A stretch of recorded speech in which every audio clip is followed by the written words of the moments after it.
Something I notice in caregiving spaces is that there is a tendency for the grown-ups to try to claim that lots of things are about safety when they're not necessarily actually about safety.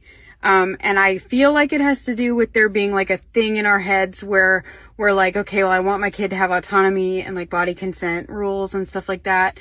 But I can override it for health or safety reasons. And, I really need them to do this thing. So therefore health or safety reasons. And I know that sounds a bit cynical, but I mean, literally just yesterday I was talking about how humans are really good at making up after the fact a reason for the reason we did something that isn't actually necessarily the reason going forward.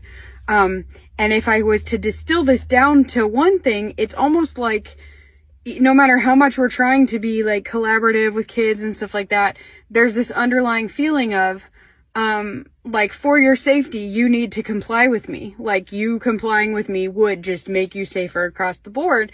And so it gets applied to things that really don't have to do with safety. Like, don't balance on one foot there, it's not safe. And it's like a kid that you're watering down the meaning of the word safe when you apply it to things that are not dangerous. And I don't mean, obviously sometimes kids aren't aware of a hazard or, don't understand how something could actually escalate to a really unsafe situation.